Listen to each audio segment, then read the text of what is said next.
All right, looks like we are live. Please, if you're watching now and you are in the chat, let me know how my audio is.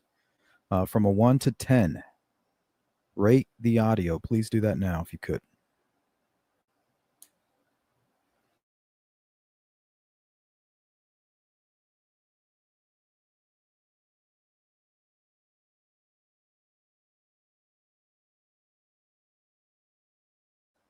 Okay, perfect. Thank you, Mark. Good to see you. Miss Doglover, good to see you. Everybody else who's just joining us, good to see you as well. We're going to be covering Abby and Libby's case today. Today, we're going to focus in on Betsy Blair and the first platform. This is something that I'm seeing a lot of Richard Allen gaslighters bring up. They bring up the Betsy Blair stuff. So one thing that we like to do here is actually educate ourselves first before we dive into a topic. So that's what we're going to do. We're going to educate ourselves on witness and witness testimony and the fragility of it. And then we're going to assess the evidence critically, not based on preconceived notions or biases or satanic black magic. Right? We can't sit back and watch them gaslight Richard Allen into an Alford plea like they did West Memphis. We can't allow that. Because what they're going to do is they're going to gaslight until they turn something into a fact, right, in the public's mind. And then once they have that false fact established, they can then begin to build on that. So on and so forth. So it's important when they start building these houses of cards, that we step in and kick it down.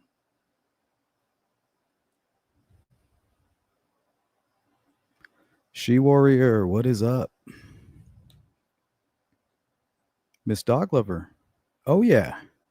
Callum's here. This is the first time I could actually step away. I'm still very exhausted.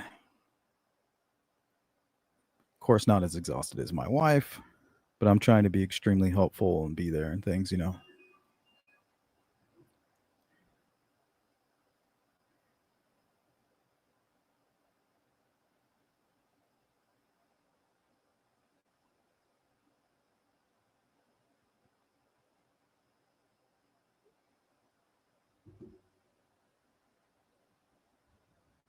What's going on, Jari? Good to see everybody.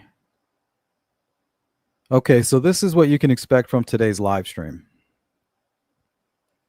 So I'm going to go ahead and go over some of my notes, my personal notes, things that I've gathered from literature, from the experts, of course. We're going to take a look at a video that was made by a media group. It's basically showing, it's an experiment, showing how witnesses can give different accounts of situation, different suspect descriptions, how the mind kind of recreates the memory, fills in the gaps. So this is going to be really helpful. We're going to look at what the defense team wrote in the Frank's memo and the memorandum. We're going to see what they had to say about Betsy Blair. We're going to compare that to actually what Betsy Blair says in her testimony. And we're going to read the transcript of Betsy Blair and her testimony. And I'm going to show you the contrast there. Yet, people that support Richard Allen and are trying to gaslight the entire planet, trying to gaslight him into an Alford plea in the future, right? That's one thing that they will never, ever admit to. They're sticking to the Frank's memo, the information that was provided. It's their gospel. It's their satanic Bible when it comes to the Delphi case. They will not divert from this. So we're going to show the inconsistencies from the Frank's memo, and then actually what Betsy Blair had to say about it. And that's all that matters. Her account, right? And then I have a test for you guys. So you're going to have to pay very close attention to this test because I'm going to show it to you. You're going to have only a split second to observe it. You're going to observe it and not talk about it. I don't want any descriptions of what's on the screen. I don't want you to tell me what you think you saw. Nothing. I want you to hold that back, right? And don't go back and because if you go back and cheat, right, to thine own self be true. And if I see that you cheat, I'm going to time you out because that's disgusting, right? If you feel like you're going to lie, and this is to all you liars out there, not any of the crew, but you liars, if you feel like you're going to lie, just shut the fuck up. It's that simple. Just don't open your mouth. Every time you're tempted to lie, just shut it. What's up, Jackie? Cuff you. Good to see everybody. Welcome in.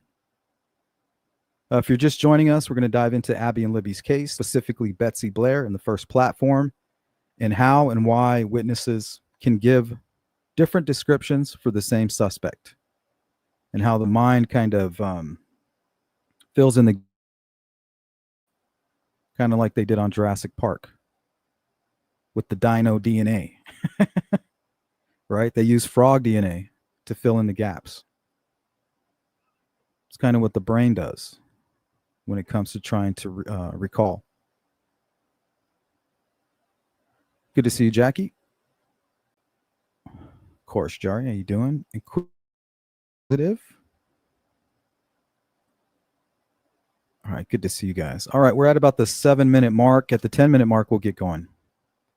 So we're going to go over my notes. We're going to do our own. We're going to educate ourselves first, right? We're not just going to put our bias on display. We're going to educate ourselves. We're going to think critically, and we're going to maintain the ability to change trajectory, right? If something comes up that hurts our ego and our little theory that we put together that we've worked so hard on, be true to yourself. If you need to change directions, go that path. Follow the truth, not your cult, not your Richard Allen is Bay, Dulu cult theories and gaslighting and things like that.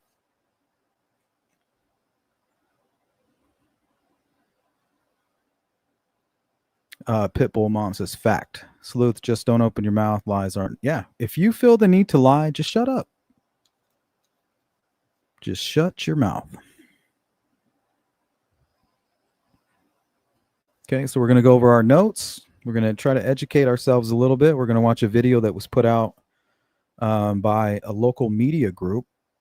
I think from Kentucky. Don't quote me on that.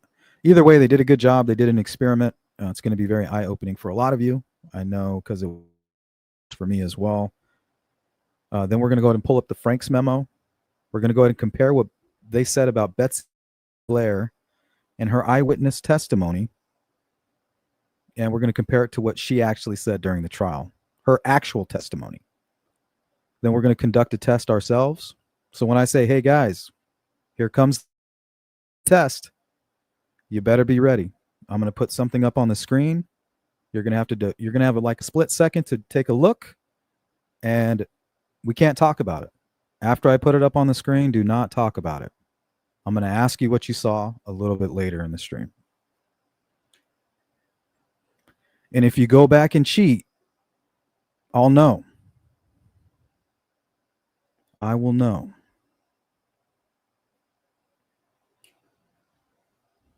It's kind of like that cooking show with Gordon Ramsay, you know, when the chefs, Master Chef. My wife loves that show. So I was like watching it, and some of the contestants tried to lie, right? They tried to lie about what they were doing with their dish and their plate, and, you know, try to spin it so it looks good at the end when really they just screwed up, tried to do the best they could with what, you know, a horrible thing. But they were able to tell. So don't go back in the stream and look and pause it. I mean, what good is that going to do, guys? You're not going to learn anything from that. Don't do it.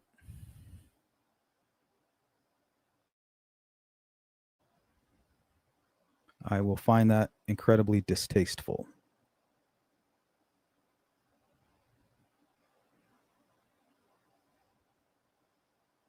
Cuff you. So out of curiosity, what is the consensus here? Is he guilty or innocent?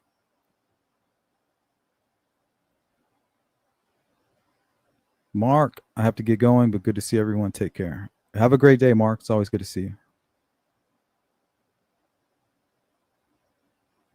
All righty. All right. 10-minute mark. Let's get started.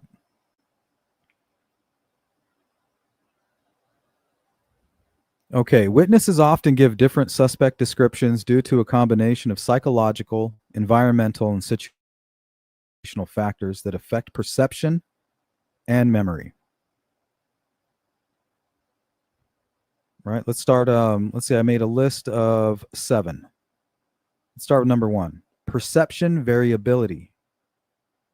Human perception is subjective and influenced by attention, lighting, distance, and angle of view, right? The Tom Cruise effect, looking like he's 5'10" when he's no bigger than Richard Allen. May focus on different details like clothing versus facial features, or misinterpret what they see due to stress or distractions. Like you see up on the screen, that's actually Richard Allen's face. That's his beanie. He just happens to be looking up, kind of giving himself a temporary facelift, and then good lighting. Now, she could easily misinterpret that beanie on his head as hair. Remember, she's only going to see him for a brief moment, turn away, an entire day is going to go by. She's going to realize that the murders took place. Then she's going to have to go back into her memory and try to fit it all together and try to get an idea of what she remembered seeing. She's going to fill in the gaps because she doesn't know. Why the hell do you need to remember this guy? He's nothing. Just a passing glance. Just a passing glance is all I had. You guys don't know that song, Don Carlos? It's reggae. Should go check it out. All right. So witness may focus on different details like clothing or facial features, or even misinterpret what they see due to stress or distractions. All right, number 2, memory limitation. Memory is fallible and reconstructive. Witnesses may forget details, confuse events, right? Beanie for curly hair, or fill in gaps with assumptions. Stress or trauma during the event can impair accurate recall, or the brain prioritizes survival over memorizing details. All right, let's take a break there at number 2. Let me catch up on the chat real quick.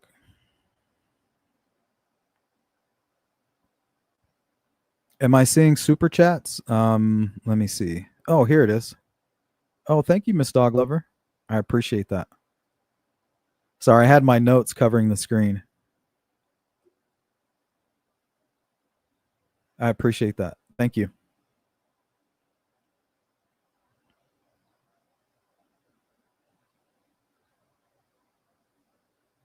All right. Okay, number 3, biases, and expectations. Witnesses' personal biases, stereotypes, prior experiences can shape how they interpret and describe. For example, cultural, racial biases may lead to skewed descriptions. Number 4, environmental factors. Poor lighting, brief exposure, or chaotic scenes can limit what witnesses observe. Obstructions like crowds or objects may also obscure details. Welcome in, Patty. All right, if you guys are just joining us, we're looking into Abby and Libby's case, also known as the Delphi murders, specifically focusing in on Betsy Blair and the First Platform. What we're going to do right now, we're basically in phase 1. We're just going over my notes, trying to educate ourselves on witnesses, witness testimony, and how the mind kind of fills in gaps, misinterprets due to so many different things, right? So many things can affect a witness's recollection. Don't worry, there's going to be a cherry on top. So we're going to look at that. We're going to look at an experiment that was done by a local media group. Hopefully it's as eye-opening for you as it was for me. Then we're going to look at the Betsy Blair information that was presented in the Frank's memo by Richard Allen's defense team. Richard Allen's fan club, they use it as gospel. They refuse to acknowledge factual information, and everything that's been presented to the public that can be used based on their bias alone is the only low-hanging fruit that they'll grab. So when they start building these houses of cards, we got to knock them down. So we're going to compare what was written in the Frank's memo to what Betsy Blair actually said, right? Let's go to the source. Then we're going to conduct our own test, and you better be ready. It's going to be quick, and you can't comment about it. Once I put it up on the screen, you need to remember it, memorize it. You're going to be describing what you see, but not right away, towards the end of the live stream. Scorpio, what up? Scorpio rising.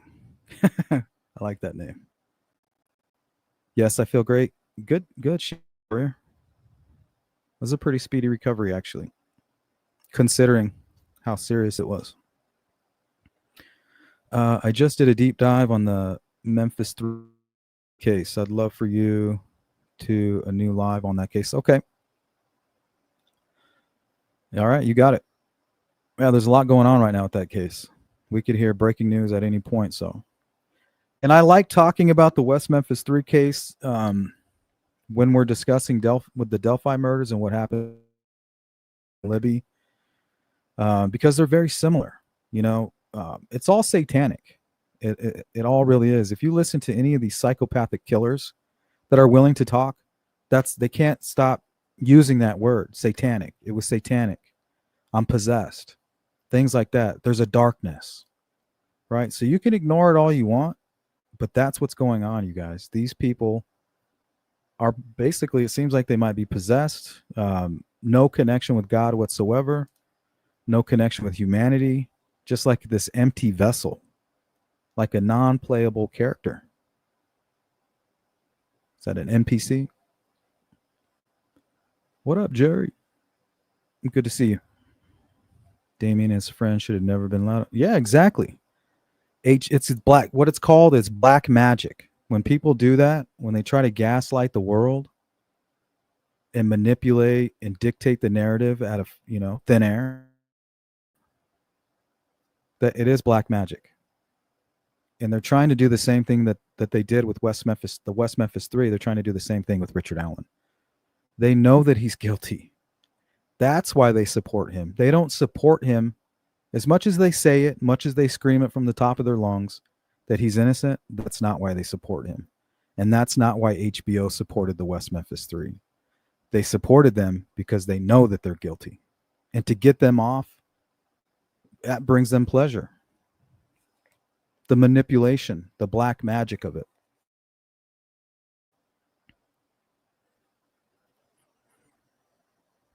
Scorpio, my view on the West has changed dramatically. Yes, there's similar factors to Delphi. Very similar. Small town. Well, not really a small town, but these rookie type cops, you know what I mean, that just seem like they're fumbling. It doesn't help, but it doesn't mean that they were wrong. Same with Delphi. They may be idiots, but it doesn't mean that they're wrong. All right, number 5, time delay. The longer the gap between the event and the description, the more likely memories degrade or become distorted, leading to inconsistencies.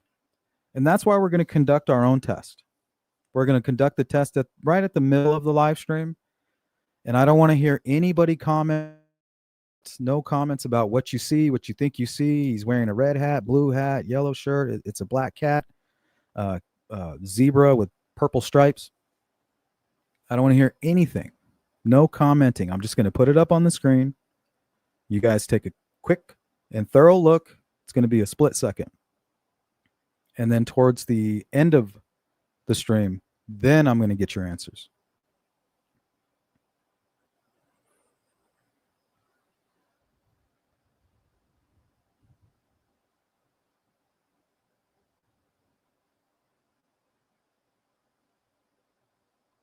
Yeah, I got you, Scorpio. I was the same way. When I watched Paradise Lost. I was like, man, these poor kids, they're being railroaded, because they reminded me a lot of me. You know, I was different. I was into like occult stuff, mysteries, the pyramids, and I was kind of a weird kid. Like when I was young, I the history that I studied would be like World War I, World War II, stuff like I was really into history. So when they brought up Aleister Crowley at his age, when I was that age, I was looking into Aleister Crowley and Madame Blavatsky and things like that. Esoteric.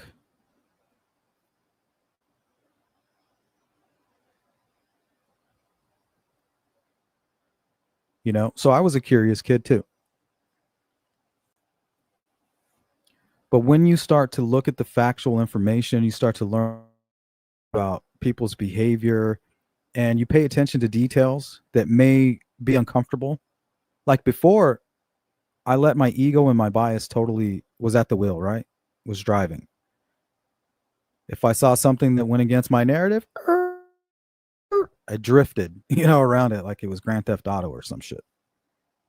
But now I don't do that anymore. If I need to get out of the vehicle and say, hey, we got to start over and start from a crawl to a walk to a run, that's fine. Because that means we're getting closer to the truth and further away from that bullshit that's being spread a lot. Basically, kind of what's going on right now with people who are supporting Richard Allen. You can't support a child killer and maintain your integrity without providing factual information.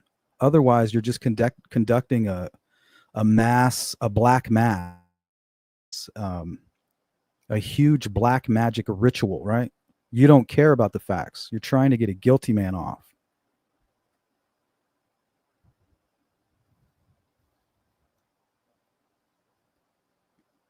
All right. Number 6, interview techniques. How questions are asked by investigators can influence responses. Leading questions, suggestive prompts may alter a witness's recollection, causing discrepancies. Right? They're asking questions and they're focusing in on Kagan Klein or Ron Logan. So they're trying to kind of lead the witness in that direction. So that bias not only goes into the interview, but goes into their notes and what they write down and how the person being interviewed responds, right? Cops are really good at that.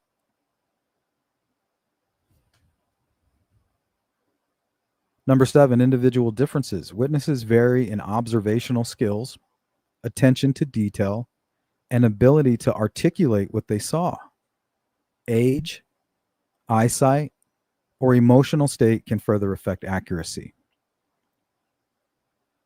These factors combine to make eyewitness accounts notoriously unreliable, as shown in studies like those by the Innocence Project, which found that over 70% of wrongful convictions later overturned by DNA evidence involved eyewitness misidentification, cross-referencing, multiple accounts of supplementing with objective evidence can help mitigate discrepancies. So what do they mean by supplementing with objective evidence?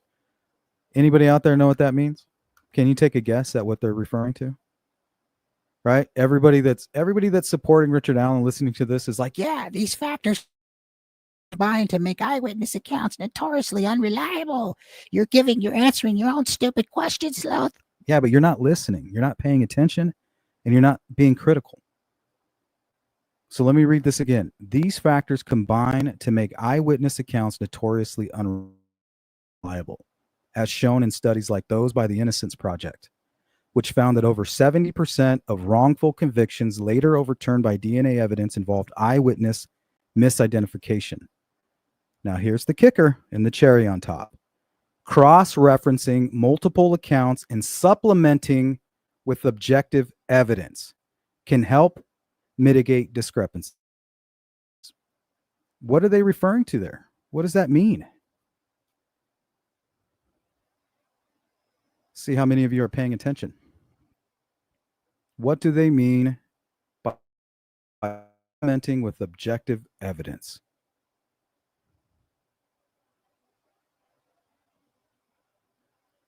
And where is that represented in the Delphi case? What did they cross-reference with these eyewitness testimonies? What was it that they had as a reference? What is the objective? What is the objective evidence that can help mitigate discrepancies?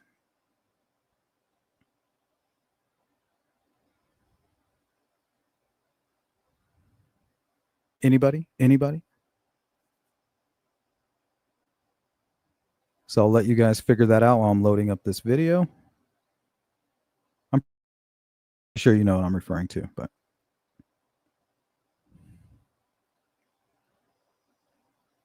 okay. So those of you who may not get that part, what they're referring to is a video, right? Eyewitness testimony sucks. But when you see the video, you're like, oh, yeah, there he is. That's the guy I saw. Well, ma'am, you told us he was dressed in all black. Yeah, I don't know what the hell that was all about. I don't know. That's just the way I remembered it. I thought, he's in all black. But no. When you're able to cross-reference with objective evidence, like video footage, that's what helps to mitigate discrepancies, right? The 3 young girls. Yeah, we saw the bridge guy. Well, you told me he was dressed in all black, and you told me he was dressed like this. None of you guys made any sense about your description. How can we take you seriously? Because they had the video. That's the difference with these eyewitnesses. They never said, I saw Richard Allen. They don't need to. They have this video. It's like a lineup, right? Ted Bundy committing these murders. A few days later, he's sitting in a lineup. Well, you said he looked like this. You said he was dressed like that. I don't know why I said that, but there's that motherfucker right there. Forget what I said. Young, old, fat, that's him. That's the purpose of the lineup. It's right in front of you because your memory sucks for most of us. Absolutely, Beth. Absolutely. That is the difference here. So it doesn't matter what Betsy Blair says. When she saw the video, it clears it up. That's who I saw. And if that's the guy, that's the killer, right? And that's the guy that the 3 young girls saw too. And Richard Allen even admitted to seeing and also admitted to going out to the first platform that Betsy Blair said she saw. Not only that, this bastard followed Betsy Blair out. He was going to attack her, I think. That's when he sits on the bench. Abby and Libby passes Betsy Blair, passes Richard the bench. Richard Allen is sitting there looking at the 2 vehicles, the SUV and the sedan, Kelly and Betsy Blair. As soon as both leave, he now knows that he's completely alone with these 2 young girls. Did he work alone? We don't know. Betsy Blair said it looked like he was waiting on somebody, as if he was waiting for the girls. Okay, so we're going to kind of go into phase 2 of the live stream. We're going to look at a little experiment that was done by Kare11, Kare11. I think it's part of NBC. All right, so pay attention to this. This is going to be very eye-opening for you Richard Allen supporters. Remember, educate yourselves before you go supporting a child killer. And that just goes to you people, integrity, not you Satanists who are conducting a black magic ritual like they did with West Memphis 3. We're not listening. You never will. Satan is your daddy. I'm not talking to you. I'm talking to the people on the fence who think that those guys are cool, or they seem pretty, or that guy, he talks really sharp, or we have a lot in common. Right? Keep all that stuff in mind.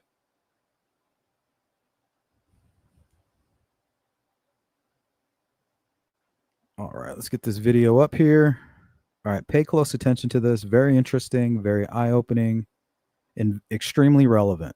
On the help of witnesses to solve it, but not all witnesses are created equal. Would you have the observation skills to help if you witnessed a crime? At our sister station in Portland, Oregon, reporter Kyle Boshi put his coworkers to the test. Pay attention, Jari. Pay attention. Watch closely. You're about to witness what appears to be a crime, the theft of a camera. Hey, that guy's stealing our camera! The bad guy got away, but it's okay. This wasn't real. It was a simulation to help demonstrate how hard it is to be a good witness. As a police officer responding to a scene like this, you may have some very accurate descriptions and some not so accurate descriptions. To understand, we've got to back up a bit and explain our test. We told our coworkers to gather in the front lobby for what they thought was a promo shoot. 3, 2, 1. Get out and move! Meanwhile, a guy pretending to be our bad guy approached the building.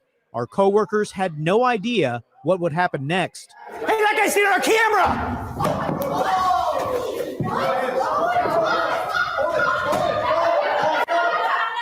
So, this was all a simulation. This is not a prank. We're not looking to embarrass anybody. It's a test. And what we're doing is we're testing the ability to remember. Did you see the guy's hair? Did you see his clothing? Did he have a weapon? You remember anything about A detective from the Washington County Sheriff's Office then interviewed the witnesses one by one. Why don't you tell me what you saw? This part's good. We were filming a promotion, or so I thought. Kyle jumped in and said, "Somebody's stealing my camera," or "Somebody's stealing the camera." And I looked up and saw somebody running with the camera. The guy had the tripod in his right arm. Running away with it in his left hand. Was there anything that stood out about the clothes? Did you see? Okay, did you see how one witness said he had it in his right arm, the tripod and camera? The other said it was in his left arm. Now, if you had a witness in the Delphi case say something that was just off like that, right?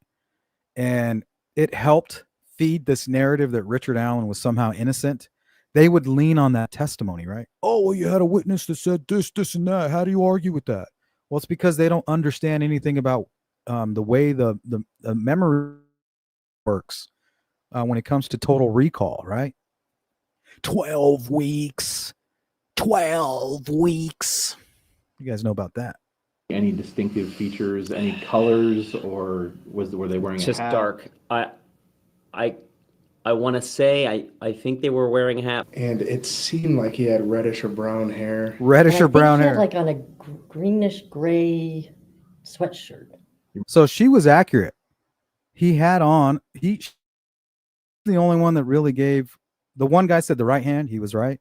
And then the lady said he was giving, he had a grayish sweatshirt on. And notice where she's standing. She got a really good look at him. So it really depends on where you're standing, the angle, the lighting. All of this is the reason why these people are giving different statements. Right? Remember anything else about the clothing? He was wearing shorts. Wearing shorts. He was wearing shorts? I believe so. I thought I saw him wearing shorts. Okay, right? Now here, this is another example of somebody that would say, look, this is why I think Richard Allen is innocent. Look, the witness said the guy was wearing shorts. It couldn't have been Richard Allen. Dark pants. It looked to me all dark, all black, and almost kind of like he was dressed like a ninja or something. Did you hear that? Does that sound familiar? See, this is the bias of people on open display. Here, let's run that part back. And almost kind of like he was dressed like a ninja or something. A ninja. In all black. He was wearing black pants, black hoodie, face covered, like a ninja. Did they have a good description? There were 10 witnesses. We got 10 similar stories, and we also got 10 somewhat different stories. Detective Patrick Altair says it's not uncommon for witnesses to have a slightly different recollection. That's a problem with stress and a situation you're not used to being in, is you start to, your mind fills in the gaps for you. So what can we do to be a better witness? First, stay calm, stay safe. We don't need What's up, people to Lola? try to stop these people. Then get a good description. Focus on Dark side. specifics. Obviously, the generals are good. Clothing descriptions, approximate age, approximate height, approximate weight, facial features. Race is important. But what will really help is specifics. If you get a chance, write down notes. It'll help you remember later. And if you can, take photos or shoot video. Hey, that guy's got our camera! Shoot video. A crime can occur. All right, let's run that part back. Okay, so if you're worried about witness testimony, how do you remedy that? Remember later. And if you can, take photos or shoot video. Take photos or shoot video. Good thing Liberty did take a video. God bless you, Liberty. You solved your own case. We don't need witnesses, but we do need witnesses with that video. Yeah, and you can go ahead and sprinkle in Richard Allen, kind of snitching on himself there too. Right? I saw 2 cars. I saw these 3 girls. Exactly describing the situation that happened. Hey, that guy's got our camera! Oh my God! A crime can occur at any time. And if you happen to see it, you can help police catch the bad guy by being a good witness. That was Kylie Boshi reporting. Boom. All right. We'll hang out in the chat for a little bit on that, and then we're going to pull up the Frank's memo and see what they had to say about Elizabeth Blair, who actually was despite what they said about her in the Frank's memo, despite what they said about her in the probable cause affidavit, if you go to the source, she was a great witness. Everybody said, oh, this guy was beautiful, this and that. She didn't say any of that shit. But yet these people keep spreading it. It's disgusting. We're gonna go right to the source. But first, we're gonna go to the source of the bullshit. The bullshit comes from the Frank's memo.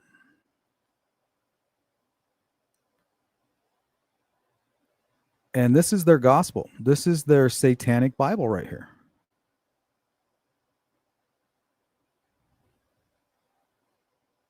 Can you guys see that? Let me make that a little bigger for you.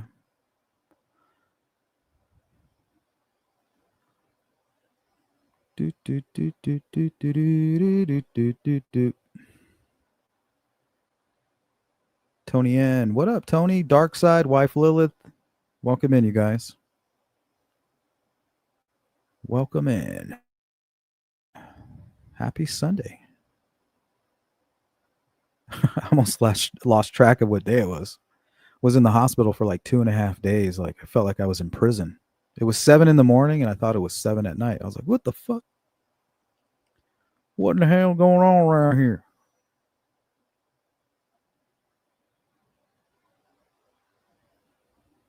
DP. I would suck at an accurate description. This morning I was at church. I thought the lady next to me was in burgundy. I look again a minute later and she was actually all in blue. Libby's video. Exactly. Exactly. But if you had security footage and they were like, is that the lady that was sitting next to you? Yeah, that's her. I thought she was in all, I thought she was in burgundy. It's weird. But the difference is the video that we have. Screw the description, right? He wasn't a ninja. He wasn't in all in black. But when you have the guy in front of you in a lineup, there he is. But you told us he was young. I don't know why I said that shit. That's him. He must have had his head up, the lighting. I don't know what was going on, but that's the person I saw right there. Thanks, Darkside. Oh, shit. Lilith, thank you. Big shout out to Miss Dog Lover and wife Lilith for sponsoring today's live stream. Thank you, guys. Very generous. I appreciate you. Thank you, Jari. Thank you so much for being such a good moderator. Let's go to Tony. I wonder how or if the full story will ever come out. I don't know. It's not the thing Tony, you can't depend on law enforcement. You can't just sit around and be like, oh, the cops will take care of it. Because they won't. They have so many restrictions. They have to deal with evidence. If it can't be presented in a courtroom, it sure as hell isn't going to be presented to the public, especially theories about Klein and Anthony Schatz that they've already spent a few $1 million trying to prove were involved without success. So their hands are tied. But guess what? As free citizens with the First Amendment, the freedom of press, freedom to protest, that's what we're doing. And we can dig. You don't need to be a private eye to dig. You need to be a private eye, to get hired by somebody to go around investigating things and doing certain things. I'm sure there's rules and laws against that. But just to be a web sleuth and to make contacts with homicide detectives like I have here in Phoenix, and some even there in Indiana, cold case detectives, retired cold case detectives, it doesn't mean that you have to stop being curious and that you can't snoop and that you can't generate tips by being overly curious, right? Oh, so I'm talking to a suspected killer. Is that a crime? No, but you're meddling. Okay, well then you guys better hurry up, right? I feel like it's the professional investigators versus the online sleuth, right? And how embarrassing it must be if we can beat them to the finish line.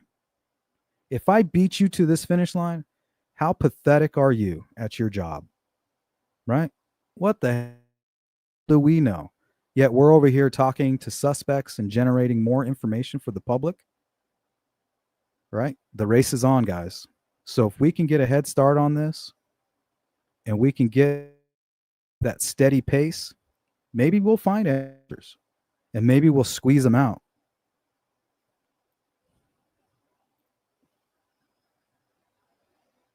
Thank you, DP. I appreciate that. Wife Lilith, how's the wife? Still no baby, or did I miss it? Yeah, baby's been here for 3 days. Or 2 days, sorry. Yep. My wife is good. She's finally kind of has a little bit of energy. And I was actually able to step away finally for a little bit. So it's been it's exhausting, the first couple days. Very exhausting. So I'm just really sleepy. But it's been good. Like, we adjusted very well. Everything's going really good. Baby's extremely healthy. My wife's doing wonderful. So I appreciate you guys asking. Thank you, Jari. That's the Cash App. Remember, guys, we're 100% crowd-funded here through advertising, with YouTube and people's generosity and tips and things like that. So every little bit helps. But if you can't hit the Cash App, guys, hit the like button. Thank you, Lilith. I appreciate that. Thank you, Cyber. All right, we are all caught up. Let's take a look here. So for those of you just joining now, we're going to take a look at Abby and Libby's case, focusing in on Betsy Blair and that first platform and why witnesses don't seem to agree on a suspect description, right? How can we have one witness say he's dressed in all black and the other one saying he's wearing a sombrero and a katana sword? Because some people are biased with their recollection. Sometimes they're under stress. Stress could affect remember the situation. It's crazy. But it's a good thing that you have a video, right? Or a lineup. Without that, it's nothing. But thanks to Liberty German, we had that video. And that's why people are moving the goalpost who support Richard Allen and are taking part in this black magic ritual. They'll continue to move the goalpost, right? Just because he's a bridge guy, just because he says go down the hill, doesn't make him the killer. Well, au contraire, mon frère.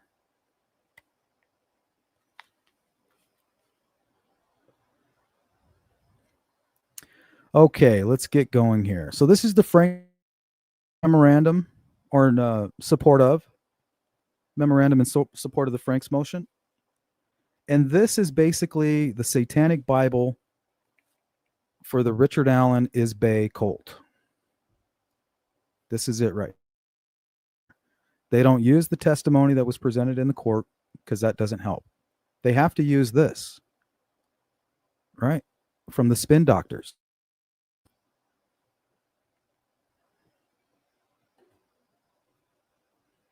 Richard Allen didn't have defense attorneys, he had spin doctors.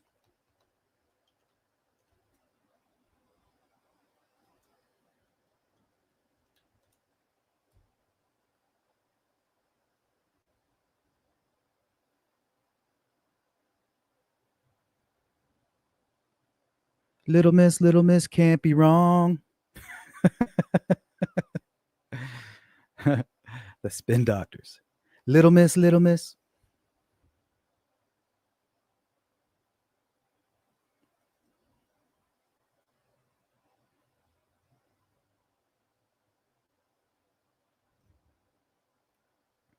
All right. The evidence will show that Leggett concealed facts concerning descriptions that key witness Betsy Blair made directly to Leggett. Look at this. Face to face. Good thing it wasn't face to butt.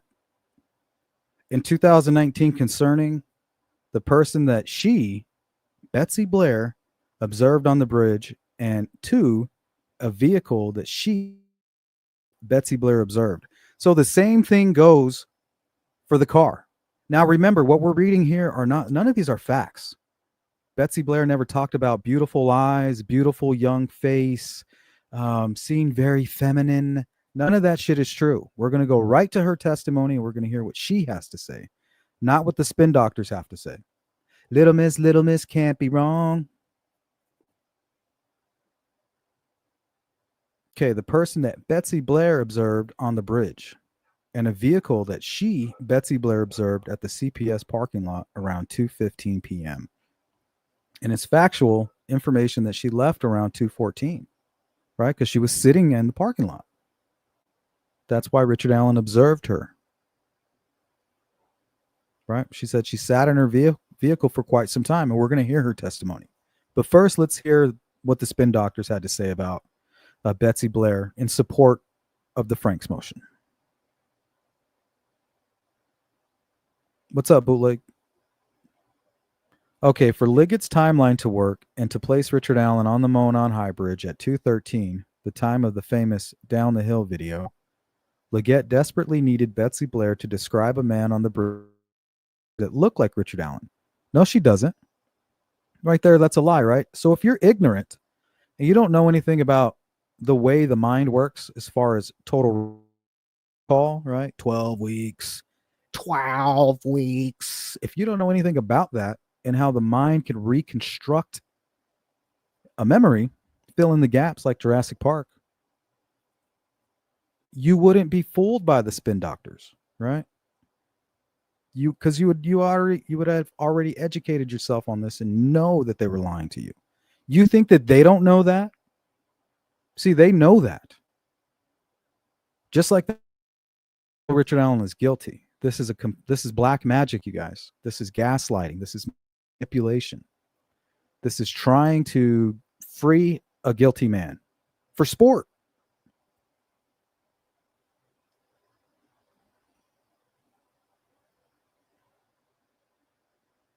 Okay, desperately needed Betsy Blair to describe a man on the bridge that looked like Richard Allen, and furthermore, desperately needed Betsy Blair to describe a car that she observed parked at the CPS parking lot, right? And the same thing goes for the car. She could have seen Richard Allen's car. Oh, she thought it was old. Because she probably saw it out of the corner of her eye. Like, yeah, I remember seeing a car, right? But why would she remember a car that she's barely even noticing or looking at?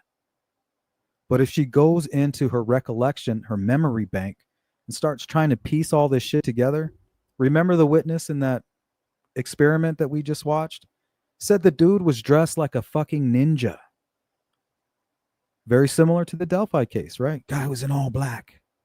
He was 6'8" with a prosthetic limb and dragging chains behind him. right? That's why she said it was an older looking car. Same reason that this dude in the experiment looked like a freaking ninja. So same thing goes with the vehicle. To describe a car that she observed parked at the CPS parking lot at approximately 2:15 as looking like Richard Allen's black Ford Focus. Suffice it to say, the evidence will show that Leggett concealed from Judge Diener that Betsy Blair described a man on the bridge that looked nothing like Allen and described a car as at the CPS lot that looked nothing like Richard Allen's car, both in color and design. The evidence will show that Betsy provided these timeline defeating descriptions directly to Leggett, face to face, right? So this is a whole lot of nothing. I want you to remember what they're saying here, because as soon as we're done with this Frank's memo, the Satanic Bible for the Richard Allen Delulu Club, we're going to go right to the source, and we're going to read Betsy Blair's testimony directly from the trial, and we're going to call out all the inconsistencies. It's disgusting. They know full well the way witnesses work and how they can get it wrong and how it's subjective beyond anything really that's allowed in a courtroom. But that's why you got to have that video. The video changes everything. The video is the biggest part of the equation when it comes to the witnesses. It's cross-reference. All right. So Betsy provided these timelines, defeating descriptions, right? We're going to battle with the Odinists. I'm going to swing my battle axe directly, destroying the descriptions by Betsy Blair, slicing them into two, sending brain matter every which way. Like, calm down, bro. Calm down. Evidence will also show that Leggett just flat out lied. Okay. We're not done on this yet. Hold on. Okay. Part 3. We'll detail the information that confirms that Tony Leggett concealed evidence in search warrant affidavit concerning statements of Betsy Blair.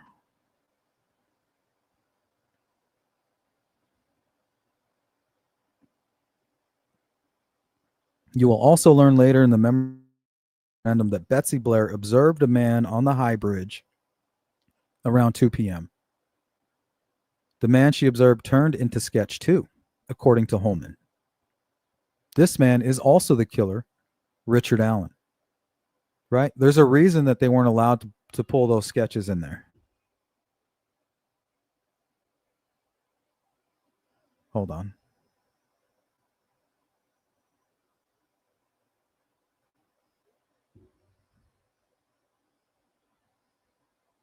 Okay, later you will learn that for Leggett and Holman's timeline to work, sketch 1 and sketch 2 need to represent the same exact person, Richard Allen.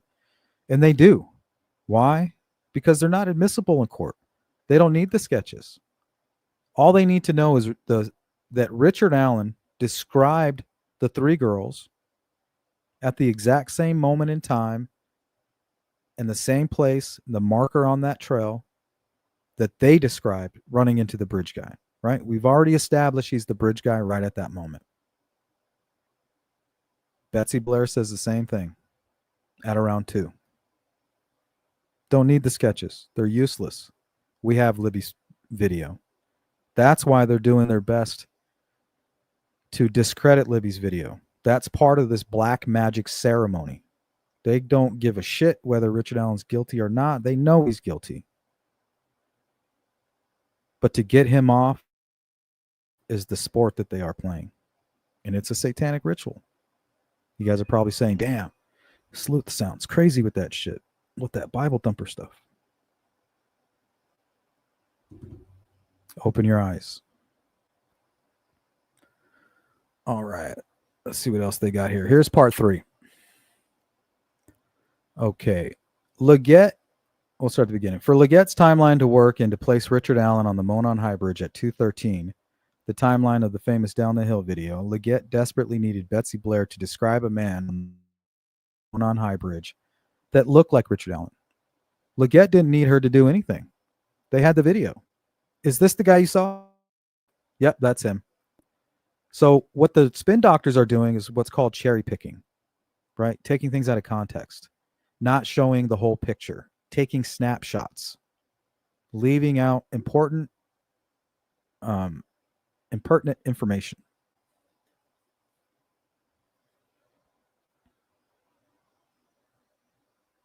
So Leggett didn't need desperately for anything. He had that video. All he had to do was prove that Richard Allen was the guy in the video. And Richard Allen helped doing that. He helped in doing that himself by admitting going out to the platform where Betsy Blair viewed this man, right? So he says, I went onto that platform. And Betsy Blair saying, well, that's where I saw the bridge guy, on that first platform. That, and the same reason, you wouldn't have one without the other. So basically, if Betsy Blair wouldn't have seen him, Richard Allen must have noticed, right? He noticed that. That's why during his interview, he said, well, somebody could have been following me, following behind me. So there could have been somebody on the trail, because he followed Betsy Blair. That's how he ended up on the bench. That's how he ended up seeing those two vehicles. And that's how he knew that he was alone with Abby and Libby, because he sat there at that bench, which gives you a view of the entire trail, right? You can see if anybody's coming from the Mears lot. You can see if anybody's coming from the Freedom Bridge. You can see if anybody's coming up from the 505 trail from where the shack was, right? So he sees Abby and Libby walk by, and he just sits there. He just sits there looking at the sedan and the SUV. As soon as they leave, that's when it hits him. If this wasn't premeditated, right? If this is opportunistic, was most likely, in my opinion, at that point where he got the idea. I'm alone. I know this area very well. I fantasized about this. I tried to do it to Betsy Blair.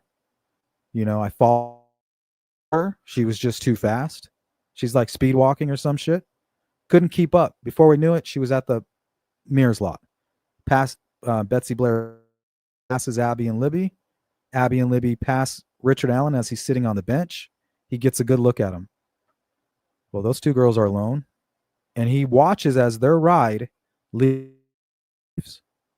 And he thinks to himself, oh shit, these girls are alone. I'm out of my freaking mind right now.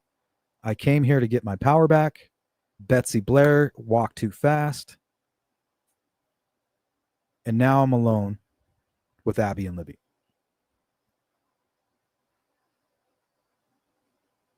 Okay, so also here, let's see. Desperately needed Betsy Blair to describe a man on the Monahide Bridge that looked like Richard Allen, and perhaps more importantly, needed Betsy Blair to describe a car that she observed parked at the CPS parking lot. See, she could have been looking at Richard Allen's car, but the same way she got it wrong, same way witnesses think they're seeing ninjas falling, jumping out of helicopters, is the same reason why she's getting it wrong here. But it's damn good that Liberty got that video, because that's what changes it all, is the video. Hopefully you guys will understand that one day, when you stop trying to create your own stories and stop trying to attack victims' families and start using the truth and factual information instead of your wickedness. But I'm talking to a brick wall, because Satan is your daddy. Have fun with that. Thank you, Jari. Hit the like button. Robert, what up? Shout out to North Texas. Big up. Big up to North Texas. Dark Side. You do think he followed her? Betsy, I mean, absolutely.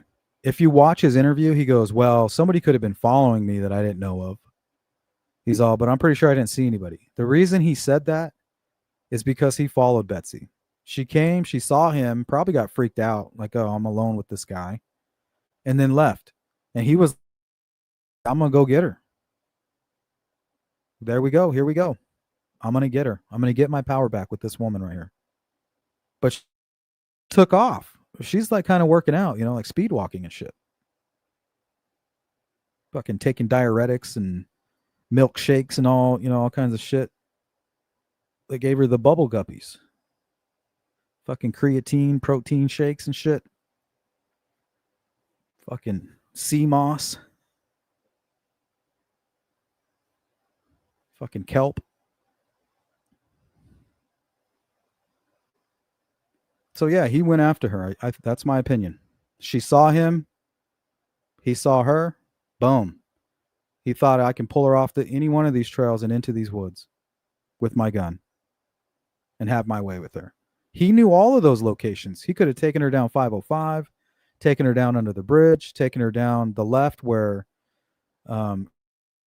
Andy kind of walked through and went followed the creek to the cemetery. I think Richard Allen's familiar with that entire area. And I think he followed her.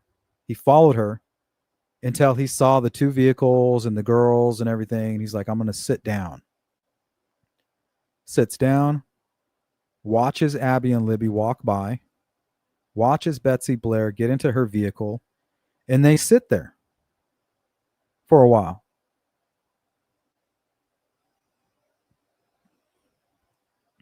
And it almost matches up perfectly. He gets to see Kelsey leave. Right? 149, Kelsey leaves. He knows that Betsy Blair's leaving. She probably sat in her vehicle for a little while.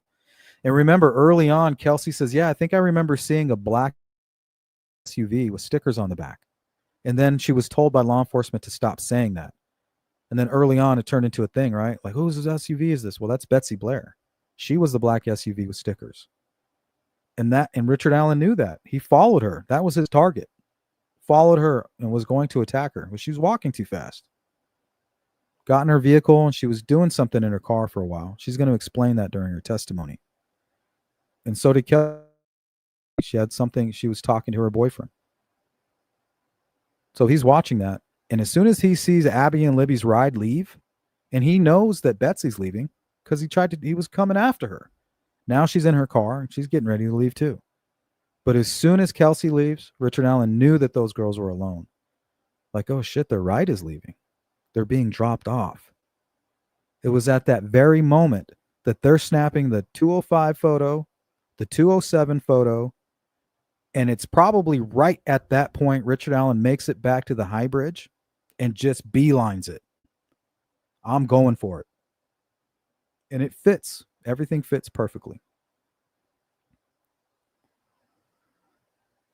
Okay. Betsy Blair's description of the vehicle observed at the CPS parking lot looked nothing like the black Ford Focus. So he's just exploiting what we just learned, right? The recollection of a witness is crap. But for those of you out there that don't want to listen, don't want to acknowledge it, don't want to educate yourselves on this topic, you're being exploited by the spin doctors. Willingly, I think, right? You're a willing participant in the deception here. You refuse to look at the facts. And that's what makes it disgusting about what you guys are doing with the support of Richard Allen. Look, we understand about false confessions, false imprisonments, railroad jobs. That's not what's happening here. You guys are willingly ignoring the facts, and that's what makes it disgusting.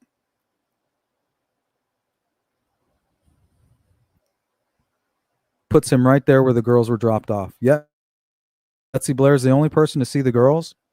Him making the comment about he could have been followed and not known tells me that he was following Betsy Blair and she didn't know it. She passed the girls. He told law enforcement, that's when I sat on the bench. I went to the bridge. Not too far. Not too far. Looked at the fish because I like to fish. And then I left and I went home. That's what he said. And we're going to take a look at that little clip of his interview too. All right. So you guys get the gist of the bullshit that's going on in the Franks memo, right? Let's go ahead and pull up Betsy Blair's testimony.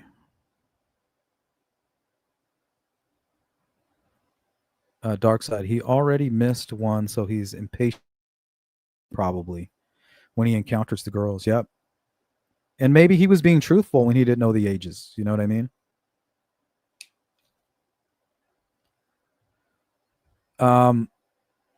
Like the Night Stalker, Richard Ramirez, I mean, he raped like senior citizens and stuff. He didn't care. It was just all about the Satanism and the satanic, the brutality of it, right? The bloodthirstiness of it.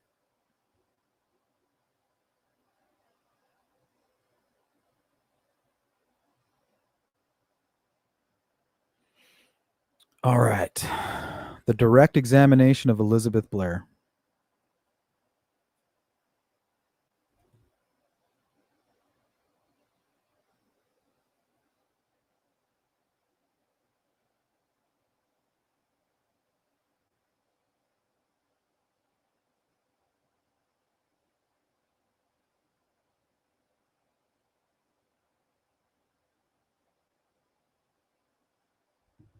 Sorry, guys. I got a text message.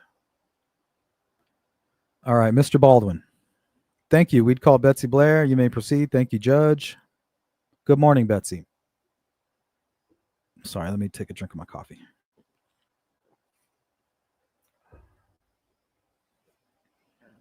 I've known you've done this already one time, but could you state your name and spell it for the record? Lizzie Blair. Thank you. Betsy, how many questions did the prosecution ask you about the car you observed at the CPS building on 2/13 when we were here earlier in this trial? The prosecution did not ask. Okay. We're going to talk about that. The car you observed. Is that okay? Yes. Well, all righty. First of all, before we get to that, let's kind of remind the jury how many times and approximately what times did you go to the trail that day? Could you remind the jury of that information? I went to the trail 2 times. The first time I walked for a while and I left for about a half an hour. Then I came back and walked again. The damn methylene blue. Gave her the dabs. That's what my mom used to call it. Got a case of the dabs. You know, it burns. You can't wipe, so you got to dab it. Okay. And then you came back a second time? Right. And then do you know approximately what time you got to the trail the second time? So the second time, I would have gotten to the trail about 1:45. So they were able to verify all this information with her Fitbit. So they have data to back up her testimony here. Trail about 1:45. Okay, and what time do you think that you left? Roughly. The trail after going on your walk. Around, I believe it was about 2:15. And remember, she's going to talk about sitting in the car for a while. 2:15, give or take. Give or take a few minutes? Approximately. Thank you. When you left, can you tell the jury, first of all, how many cars were in what we call the Mears lot? You call it the niches, I think. Yes. How many cars were there left? Do you remember? Just mine. All right. And when you left, which route did you travel? Which route did you travel? When I left the lot, I turned left onto 300 North. Okay. And what buildings, if any? Do you know what you pass if you're headed left on 300 North? There's a business on the north side, and there's a house on the left side, kind of at the corner where you turn. And then there's the empty government building that was there near the trail parking lot.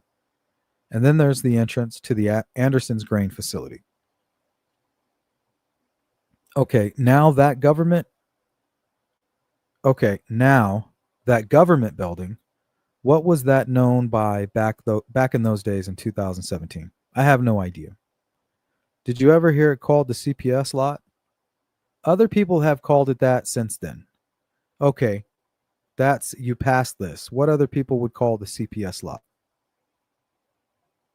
Yes, okay. So she's saying he's trying to get her to say that everybody called it the CPS building because Richard Allen said he parked near some building, right? I parked near some building. And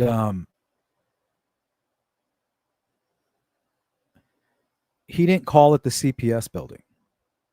So if everybody calls it the CPS building, he's trying to convince the jury that why wouldn't Allen just call it the CPS building? Why did he refer to it as something else? But she's clearing that up. She's like, nobody called it the CPS building until after the murders. Probably until after the 2019 presser, actually. Okay. And when you passed that lot, what did you observe in terms of any vehicle? I saw one vehicle at that lot. Okay. And what, if anything, caused you to notice that vehicle in that lot? The reason I remembered it, because it was not parked how other people park when they go to the trail to walk. It was parked near the empty building, and it was turned around so that the front towards the county road and the back was towards the new highway. See, remember, what causes witnesses to give false testimony or to provide false recollection? Remember, angle, distance, stress. Sounds like something's going on with her tummy, right? No reason for her to give a shit about that car. She's not going to stop, look at the car, and draw, take a photo, draw it on a sheet of paper. She's out of there. But she does remember seeing a car backed in. But what happens when she tries to remember it, right? It turns into a ninja.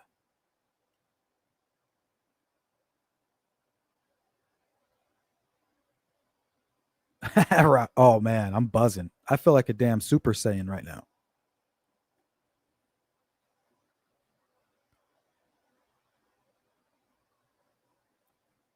Okay, so what she really remembers is that it was backed in funny. And that's what everybody remembers, right? It was backed in funny. It was a guy with a hood, and then they get the colors wrong, or they get the shape wrong, or they get the height wrong. But what you really remember was that the car was parked kind of funny. It was backed in. It seemed suspicious. No reason to really remember anything outside of that. But when you go to recall, 2 weeks, you fill in the gaps. It's Jurassic Park all over again. Yep, obviously trying to hide the plate. Premeditated. I'm going to get my power back. Every time I go hiking on the Mona High Bridge Trail, I see lone women. I could attack them at any moment.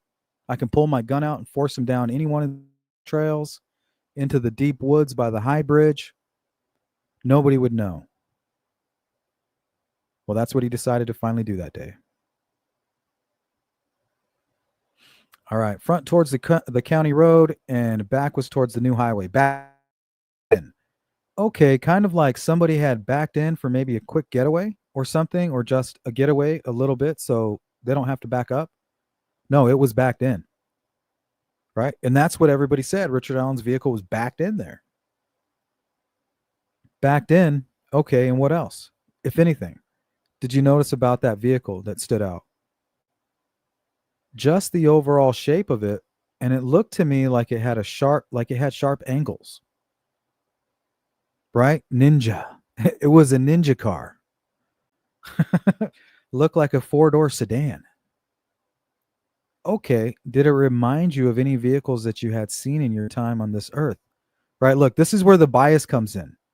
Right? If you don't know anything about witness recollection, this would sound strange to you. But listen to what she says.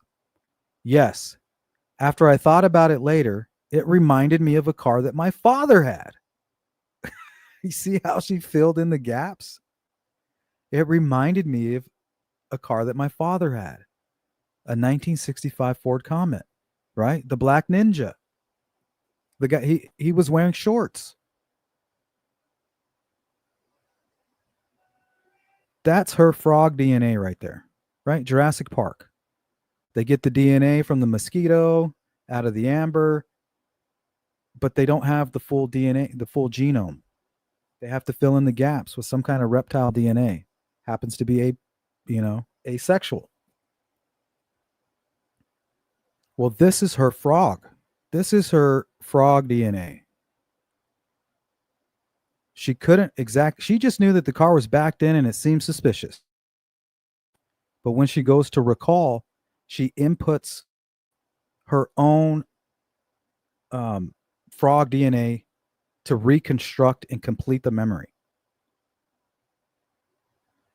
What color, if any, do you remember that the car being? I don't really remember the color, but I remember talking about what it wasn't, which it wasn't a bright color. I believe I said it wasn't red, it wasn't yellow, but I didn't really know what color it was. Okay, but it was very similar to a 1965 Ford Comet. No, that's what her mind injected, right? Notice that she mentions her father, right? There's that nostalgia and the frog DNA that she's implanted to complete the genome.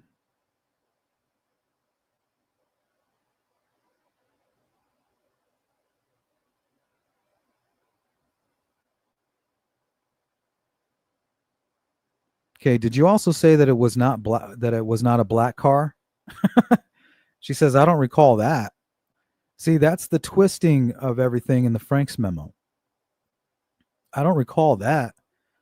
Would it help refresh your recollection if I provided you a transcript of a prior statement from April of 2019? She's all, yes, sure. Thank you.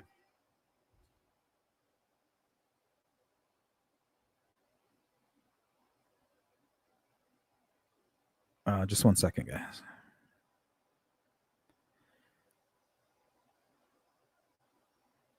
Let's see, that's fine.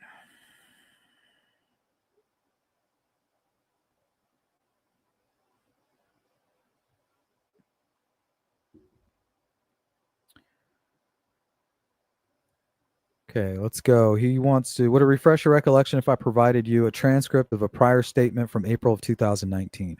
So I wonder if this was before or right around, let's see, April 2nd. So I don't know. I can't remember exactly when the 2019 presser was. Was it February? All right, turn to page 7. I think it's line 25.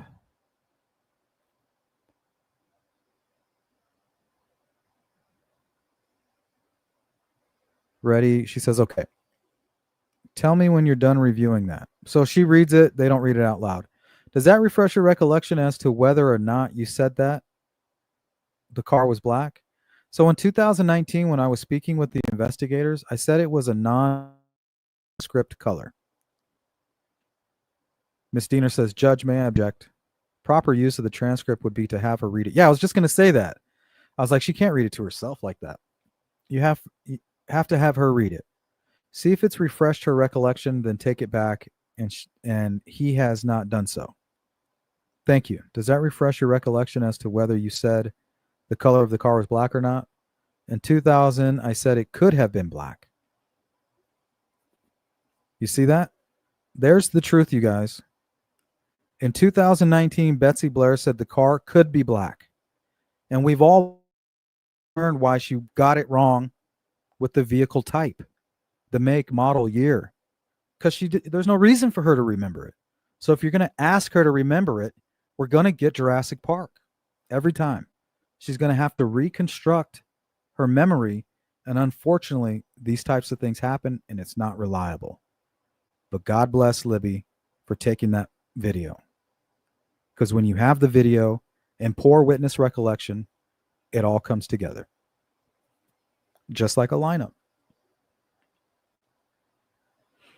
So the truth is, Betsy Blair said it could have been black, right? You're not going to hear the Richard Allen Support Club, Delulus, ever mention this, right? All they're going to focus on is that she saw somebody that they think she says looks young. But that's not even true. Let's continue on. That's another fallacy. Or is it? Let's see what she has to say, right? Not what these idiots are saying. And definitely not what the spin doctors had to say. At that time, I said it could have been black. It could have been? Yeah, it could have been black. Oh, not have been. Could not have been black. Oh, could not have been. Same thing, right? Could have, could not have. Okay, thank you. All right. Did that car look like a hatchback to you? She says, I did not see the back of the car. So she's getting like a front view of it. And if it's a weird angle and she's rebuilding her own recollection, that's what she came up with, was the Ninja. A vehicle in shorts, right? The car was wearing shorts. Cars don't wear shorts. Oh, I must have got that wrong, but that's the car. Did you ever draw for law enforcement the profile of the vehicle that you saw? I did. Mr. Baldwin says, Judge, may I approach? Gall says, you may. I'm handing you defendant's exhibit LLL and ask you to look at that for a second and tell me when you're done. Here, and I could probably pull that up.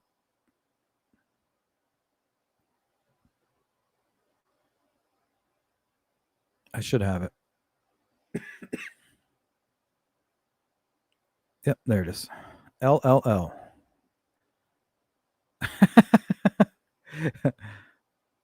Wow. Man, she knocked it out the park with this one. Yeah, that's definitely not Richard Allen's car. Why is she describing the back of the vehicle? She didn't see the back of the vehicle. That's an awesome sketch. It looks like a mesa. Right? And you just put like a little cactus on top, maybe.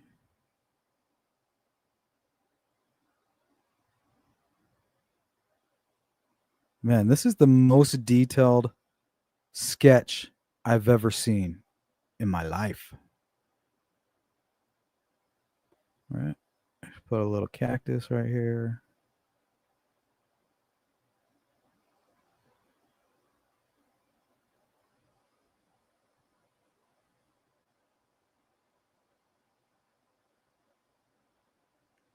Right? Little hill. That don't look like a car to me.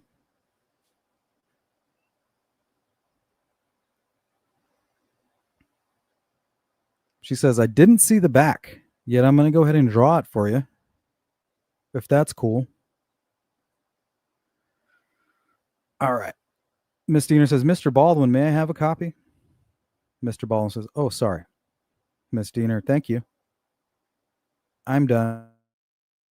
Does that document fairly and accurately depict what you drew for the police? This is my drawing, yes. As to and can you describe for the jury what it is? It's a basic outline of the top of the car.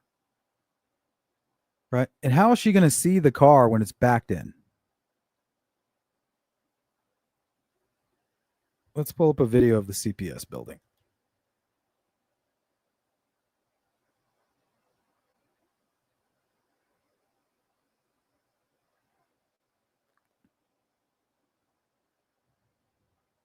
Hopefully I still have this video. Yeah, here it is. No, that's not it. Shit.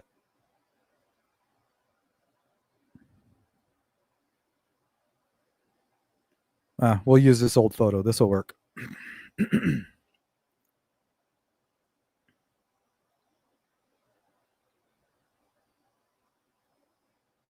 Okay, so she said that the vehicle was backed in with the butt of the vehicle pointing to the highway.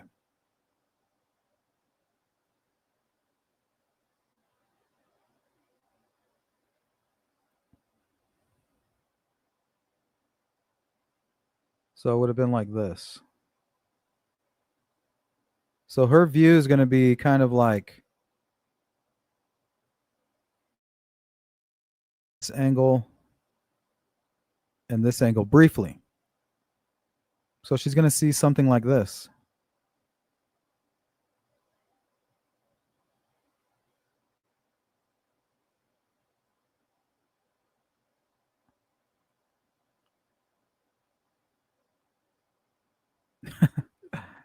But why did she describe something else when it's not even possible? She didn't even see the back. And you can't see the side from here.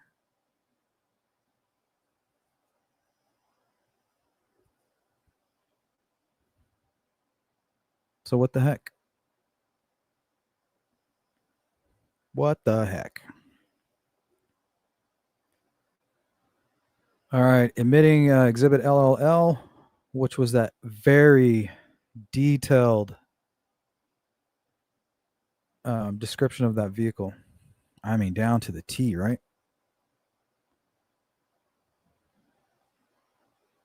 All right, cross-examination here by Miss Diener. Miss Blair, do you recall that you also spoke with police in 2017 on February 17th? Yes, I did. And I provided you with copies of all of your statements. Yeah. Long before trial, is that correct? Correct. And so you've had those to look at? Yes. Do you remember on February 17th of 2017 telling officers that you noticed the car, because it was closer to the building, backed in slightly at an angle? You found it kind of odd that they would park there, and it was not a bright color, nondescript sedan, not new, not real shiny, nothing really stood out. Yes. And after some discovery, did I again contact you to tell you that another witness said they saw an older model vehicle pulled off the road between the corner, the sharp left-hand turn, and the CPS building? Do you recall that? Yes, I do.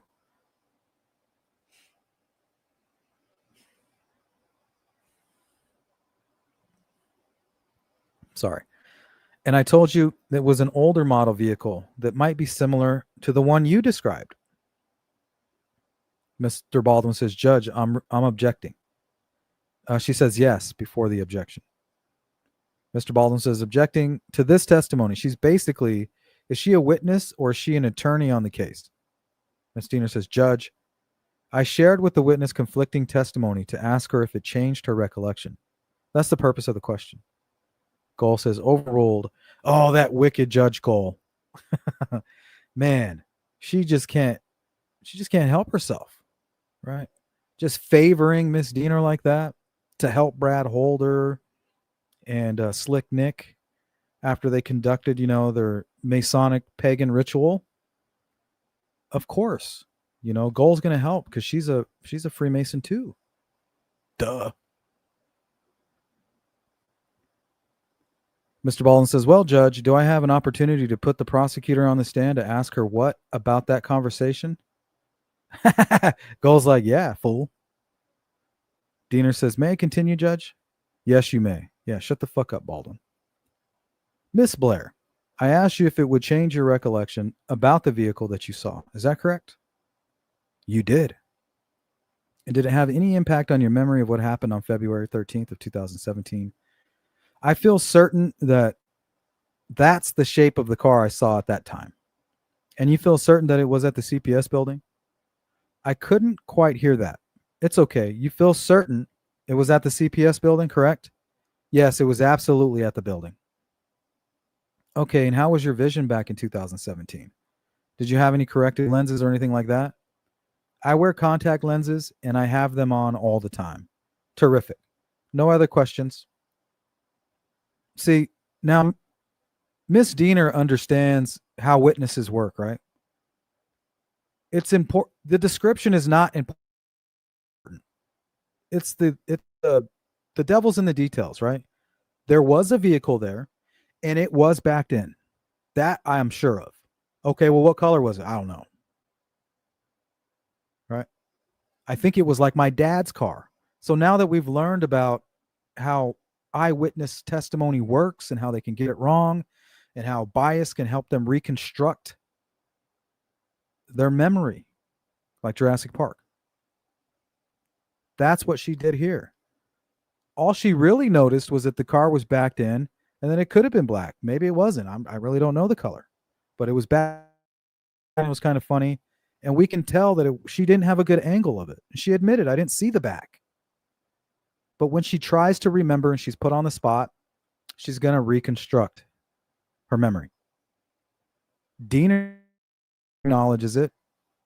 Baldwin knows, but he's not going to say that to the jury or to the Pied Piper's little rats, right? He's not going to say that to them, to the Delulus, because he knows they're gullible. He needs them to do his bidding. But they both know it, and Baldwin understands the danger of this testimony because it still puts a vehicle there. It still puts it backed in, and it could be black. Who gives a shit what color she says it is and what the description is? Because she really doesn't know. And Baldwin and Diener both know how the witness recollection works, just like we now do. And she knows that she's kicking his ass with Betsy Blair. because that's the important part, is that there was a vehicle there at that time after Richard Allen said he left, and it could have been black. It doesn't matter how she described it, because she doesn't have a photograph and she doesn't have a video. But all we know from her recollection that we can count on is that there was a vehicle there and it was backed in.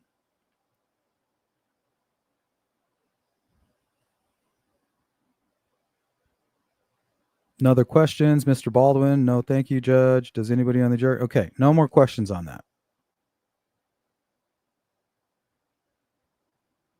Okay, let's shut that down. So now that we've debunked the Frank's memo, which is basically the satanic Bible to the Richard Allen Delulu cult, and they've been exposed. Now remember, guys, the more and more that I knock down this house of cards that is being built in support of Richard Allen, they will not be able to attack the ideas and the information that they're providing. So what they're going to do is they're going to proceed with ad hominem attacks against me, my family, perhaps. That's usually the next step for when been completely dismantled and exposed, because that's what we do on this channel. And we do it simply by presenting the truth and showing the contrast.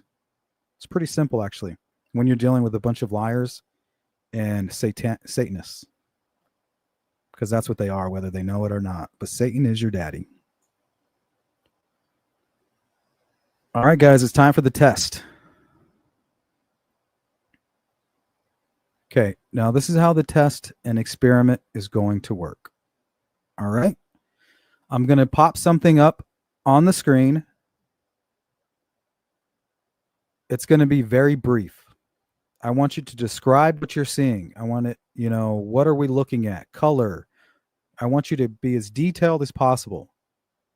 And I do not want you to cheat. No going back, no pausing. And remember, if you feel like lying about it and being dishonest, which is extremely distasteful, just don't do it. Don't participate in it. All right. Don't go back. Don't do anything. Don't cheat. All right. So we're going to pop up an image. I don't want you guys saying anything in the chat. Do not describe anything right now. I just want, if you need to take notes, that's fine. But I want you to just take a look. And if you want to conduct this experiment accurately, don't take any notes. Just take a quick look and then go, and we're going to go on with the live stream. We have a few things that we're going to look at, and then at the end, I'm going to ask you guys for the description. So please, I beg you, no cheating. To thine own self be true. Hey, CJK, I've heard that CrimeCon has really triggered the pro-Allen groupies. Yep. That's why they attack people, not ideas. Because they're just a bunch of liars. Just like their daddy. Hey, you two bad actors, what up? Good to see you. Thank you for your continued support.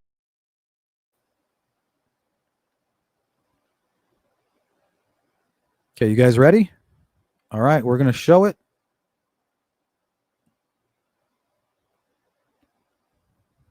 It's going to be very brief. I want you guys to give me a full description. What are they wearing? What is this? What is it? Is it an object? Can you tell me the eye color, hair color? Are we looking at a person, place, or thing? I'm going to put it up for 1 second. Very similar to if you walked to the bridge, looked up, and looked away and walked away. All right, here we go. That's it.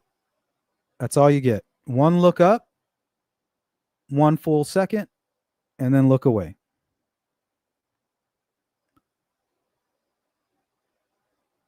So that was your Betsy Blair.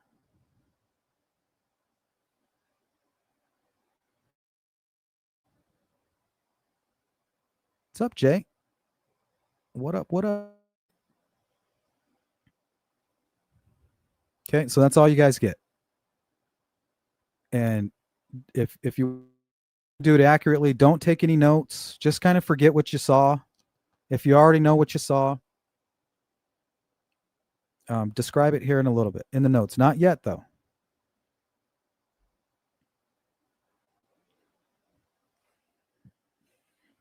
We got one other thing to go over, and then we'll get into that.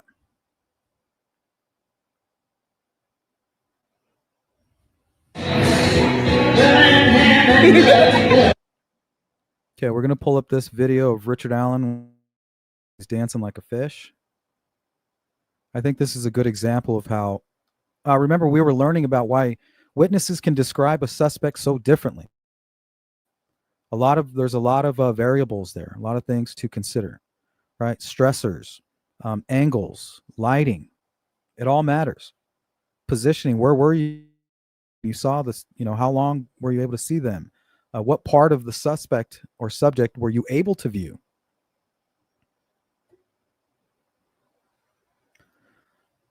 Okay, so this is Richard Allen basically with his head up.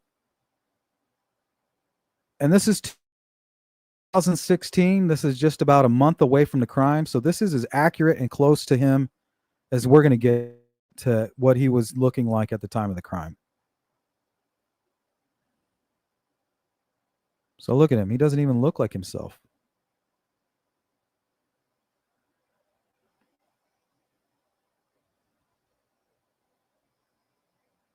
He looks high as a kite.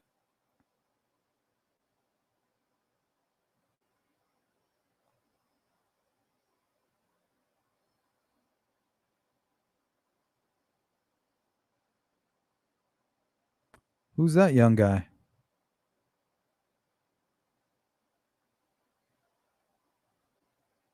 Who's this young man?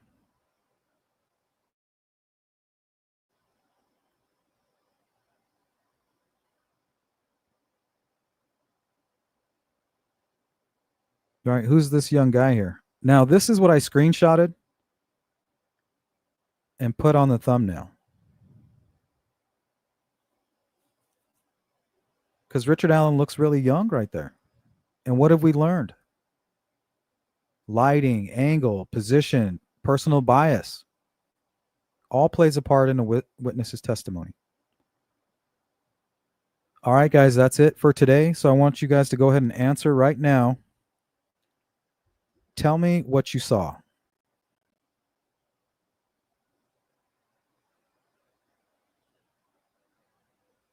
Yeah, you can now.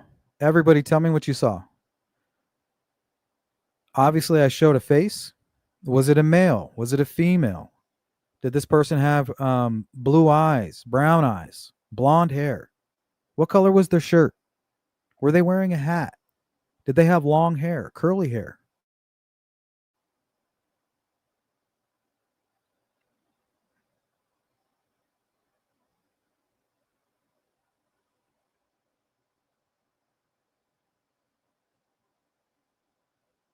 So let's see how many of you got it right. And if you went back, cheated, I'll know. I will know. Just like the master chefs and Gordon Ramsay and his little crew. They always know when the mofos are lying. They always know.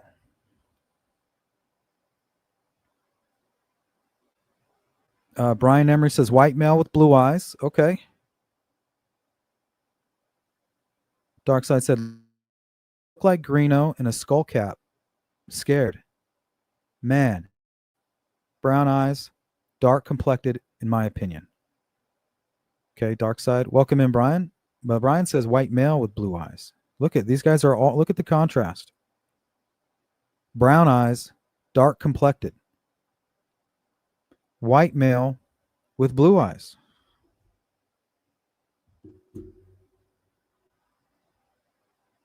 Jackie, male, brown hair, looking forward, wearing a hat, look like a young Jim Carrey. Jari, young brown hair, brown eyes, black cap, black shirt. J-Ray, white male with long straight hair, blue or green eyes, light skin, and a white shirt. Okay, so look at the difference here. Jari says he's wearing a black shirt. J-Ray says he's wearing a white shirt. I mean, what's going on here? I didn't show two separate photographs. Right? We're all giving our own recollection of the same thing. A man or a woman, thin face, dark hair, thin nose, big teeth. All right. So bad actors, we don't know if it's a male or a female. So we don't know if the man on the platform is a man or a woman. Like chin length, light chin length, thin hair, pit bull mom, male, 30 to 40, dark brown hair, eyes, white baseball cap with a bill, upward, mouth open. Okay, now we're getting very descriptive. Very descriptive here, Pitbull. She's saying we're not only is it a male, but he has brown hair and he's between the ages of 30 and 40. That's pretty descriptive.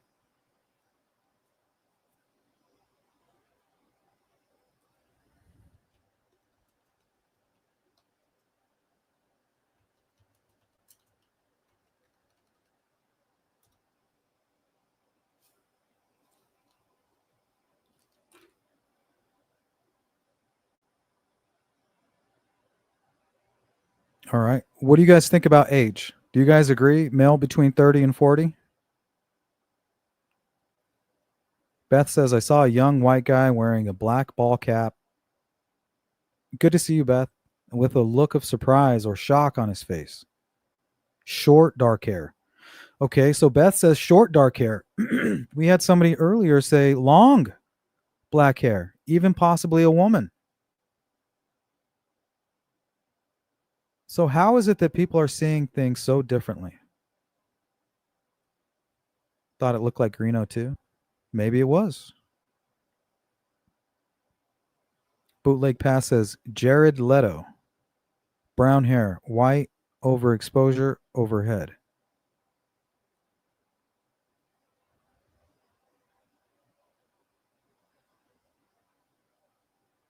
I kind of think it was Jared Leto or someone who looks like him. Dark side black shirt.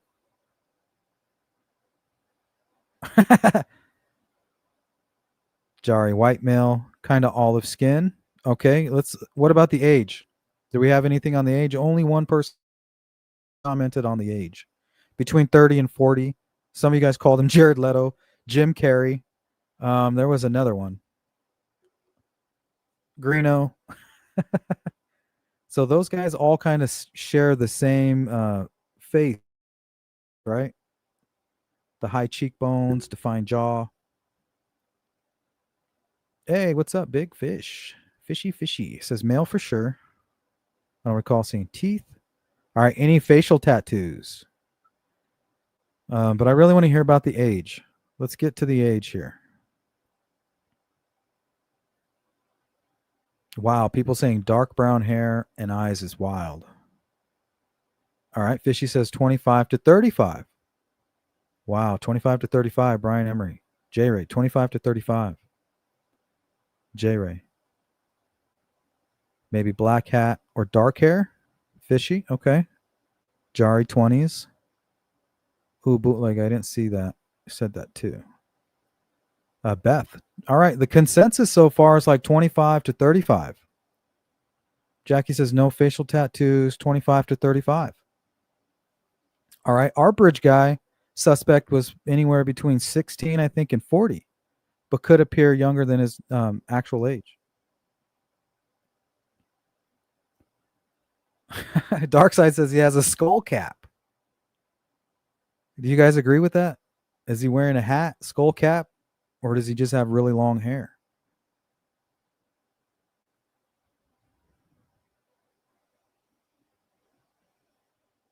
All right, one more minute and we're going to show. I'm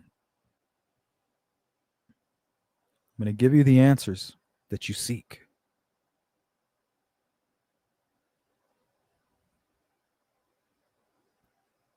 Hat. Yes, kind. I don't know. Hat. Richard Allen had a beanie on, but I don't think the guy did. So J. Ray says the guy has no beanie on, right? And Betsy Blair said he had curly hair. And what did we learn about witness recollection? They get things wrong. They change things. They change details, colors. Person was wearing a hat, not wearing a hat. Was wearing pants, was wearing shorts. No, he wasn't wearing a blue jacket, blue pants. He was dressed like a ninja. Hat, yes, kind of don't know. Fishy says, got, sure, light eyes, strong bone structure. Too dark lighting to know. Cap, no skull cap. Like a baseball cap, Pitbull? Beth says hat with the bill skewed slightly to the right side. So some say hat, no hat. Is it a beanie cap? It's a baseball cap. Now think about all of these different descriptions, guys, that we're giving. We all saw the same thing. Right? You won't know what you saw until I show you what you were looking at. And then that's when it becomes clear. Right?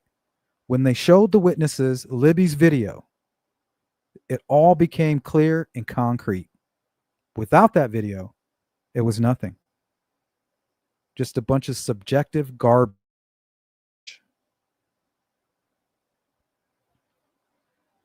I have no clue on shirt. Could even see shirt.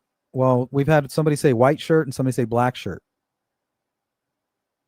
YouTube, is it a woman? You tell me. He had a worried look on his face, like kind of emo, sad boy on the internet type. Right? He looked like he was moving with purpose, like he was having a bad day. Let's see how accurate you are. Robin B. What's up, Robin? Listening from West Central Indiana. Shout out to West Central Indiana. Big up, Indiana. All my Midwesterners, guys. Big up to you. Been a while since I've been listening. Be safe. You too, Robin. Good to see you. I think I saw a white collared shirt, or at least light colored. So now remember, this is how you guys would be describing the man, right? That you saw on the first platform just momentarily. Now, these are the same descriptions that the Delulu crew is leaning on to explain while they're supporting a convicted child killer. Now, it's one thing if you gave us some hard information that we could use and share together. If you showed me some actual proof that Richard Allen was potentially being railroaded, I would stand right next to you. If you gave me something to wave around in the air other than your foolishness, I would stand right next to you. We advocate here for false imprisonment. We educate ourselves on how these things happen and how they're possible. We know that they exist. We haven't pulled the wool over our eyes. We haven't turned a blind eye to that. We're fully aware of it. But the descriptions you guys are giving is very similar to the descriptions that were given by these witnesses about what they saw and who Bridge Guy was. Well, let's look at what you guys had to say about your Bridge Guy today.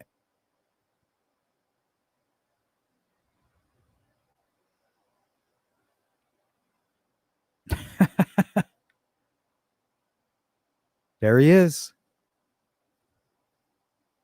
Does that look like the guy you remembered seeing for a moment? For a split second?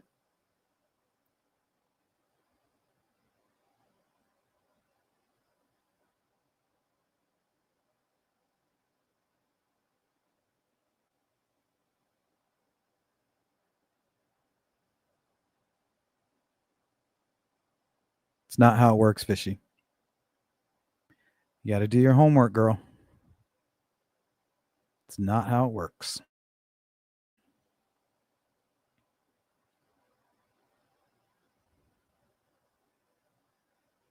There's no reason for them to lie. One of them even said he was dressed in all black. So obviously it didn't affect her. One said the guy was 5'10". You know what I mean? So it didn't affect what their description. Their description was way off. But once they seen the photograph, they're like, yep, that's him. Well, what do you mean that's him? You told me he was like a dressed like a ninja. Well, I don't know why I said that. I take it back. All I know is that is the guy I seen. I don't know why I screwed up on all the colors and things, but yeah, that's the guy I saw. For whatever reason, I thought he was dressed in all black. But yeah, that's definitely him. That's the purpose of a lineup and the importance of having video and photograph footage. It's not the video and photograph that creates the rebuilding of your memory. The rebuilding of your memory comes from your own bias, things that are specific to you, that you grab from your own memory. It's the photograph and the video that clears it up for you. That's not that's not an ingredient in the misconception or the false eyewitness testimony. That has nothing to do with it. That's the one thing that's going to clear it up. So you have to be honest about that. You have to stop lying to yourselves. At some point, you have to just stop.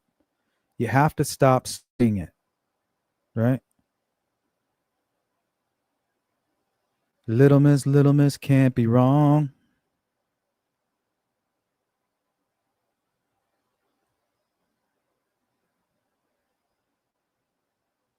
Still looks Greeno.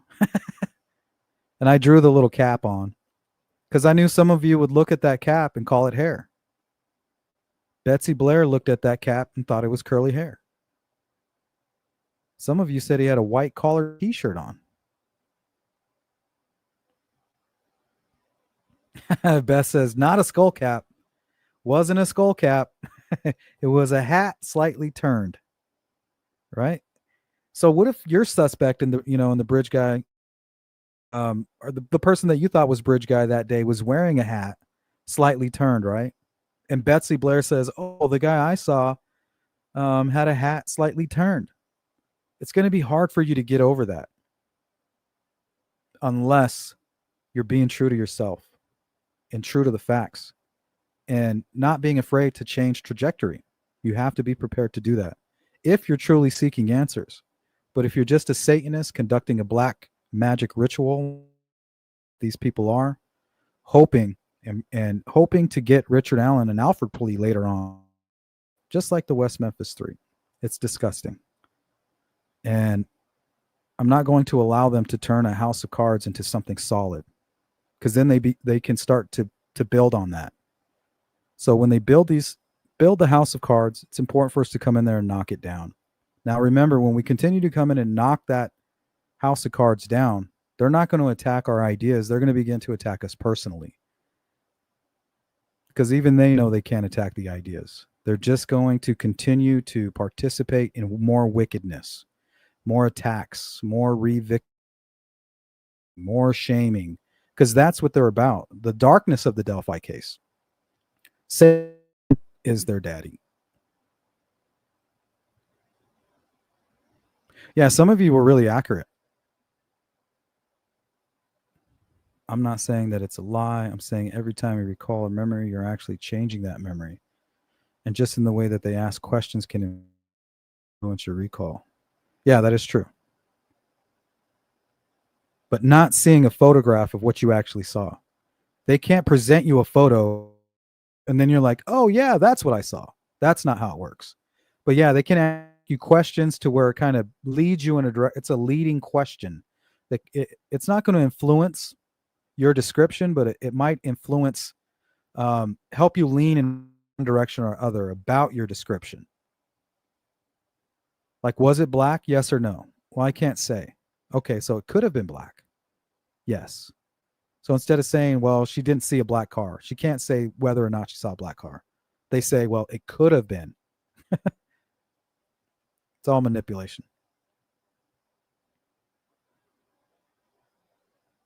To be fair, I did get most of it. All right. Yeah, some of you did really good. You just got little details here, just like Betsy Blair did. She testified at trial that the guy she saw had curly hair. It could have easily been the beanie. Right? The car she saw, she didn't have a really good angle on the vehicle. She really doesn't know what she saw. She just knows that it was backed in and looked suspicious. The rest is she rebuilt her memory with her own biases. She even mentions her father. I mean, how much more obvious does it need to be, guys? Now that we know how it works.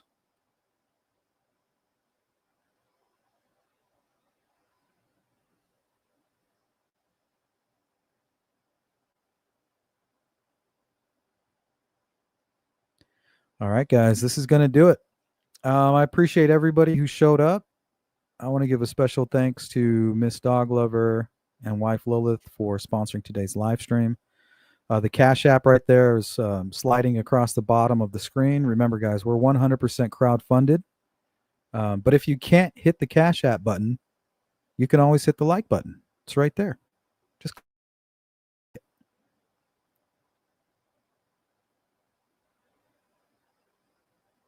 let me zip down to the bottom here, see if there's anybody new. Getting Alfred plea. Yeah, the thought of him getting an Alfred plea makes me sick too. The way they felt like he was angry or didn't notice them or walking with a purpose. Yeah, all that stuff could be off, you know. That's not what's important. What's important is that when they saw Libby's video, they were certain. And it wasn't like they were like, well, that could be. They were like, whoa, that's the guy, right? And that's how a photograph and a video should work. That's why it's important. Same with Betsy Blair. She didn't say, oh, well, that could be the guy. Nope. The guy I saw is the guy in Libby's video.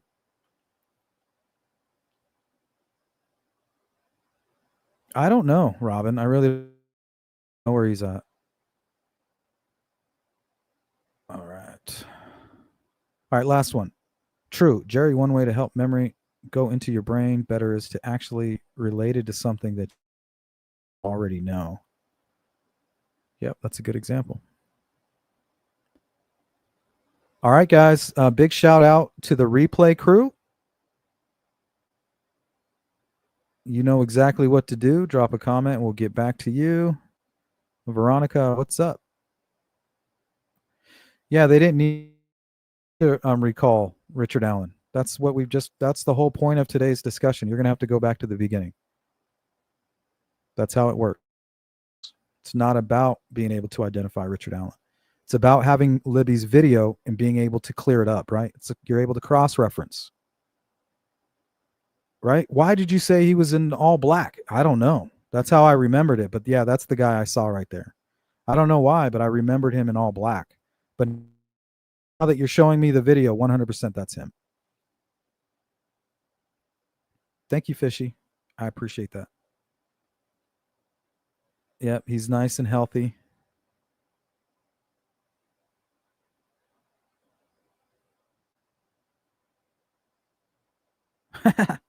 Jerry Holman. Yeah, Veronica. Belly May. Richard Allen is innocent. Okay. Satan is your daddy.